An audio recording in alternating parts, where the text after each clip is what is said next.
What is the value of a census if the data itself is doubtful? Should a census be conducted in Manipur right now? And who exactly are we counting? Hello everyone. Today I speak not just as an individual but as a voice echoing across the valley and the hills of Manipur. A voice that demands fairness, accuracy, and above all, truth.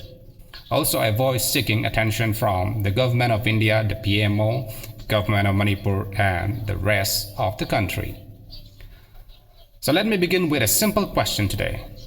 What is the value of a census if the data itself is doubtful? Manipur today is not in a normal situation.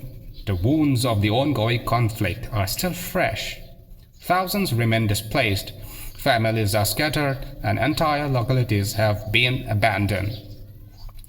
In such a fragile and unstable environment, conducting a census is not just impractical, it risks being fundamentally flawed. How do you count people who are not even living in their original homes? And how do you ensure accuracy when fear and uncertainty dictate movement? And more importantly, who exactly are we counting?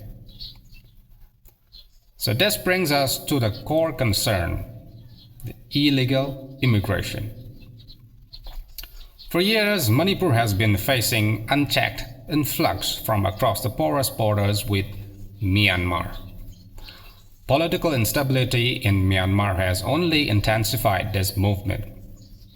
While humanitarian concerns cannot be ignored, the ground reality is this. Unregulated migration has begun to alter the demographic fabric of the state of Manipur. So without proper identification and verification, these undocumented entrants risk being absorbed into official records. And once that happens through a census, the consequences are irreversible. So that is why the demand is clear and logical. Conduct National Register of Citizens, NRC, first. The NRC is not about exclusion. It is about identification. It is about ensuring that every name recorded as a citizen of Manipur is legitimate and verified. Only after this process is completed can a census truly reflect the reality of the state. And this is not a demand coming from just one community alone. Even the United Naga Council, the UNC, the apex body representing the Nagas of Manipur, has raised the same concern. So when both the valley and the hill voices converge on a single issue, it is not politics. It is a serious warning sign that must be acknowledged.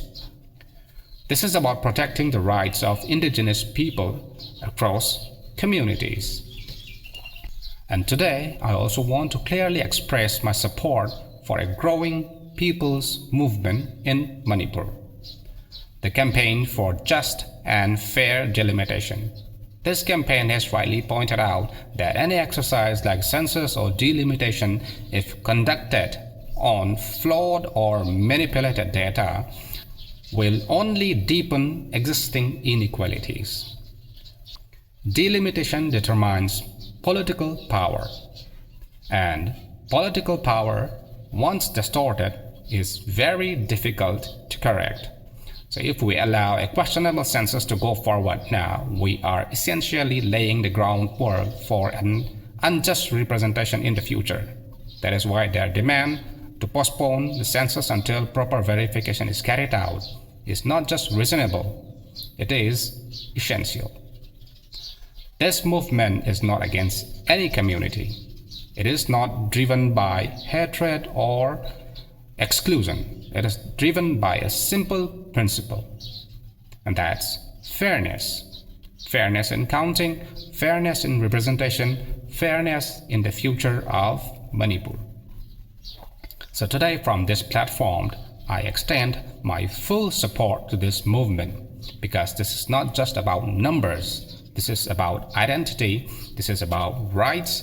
This is about the very foundation on which our state will move forward.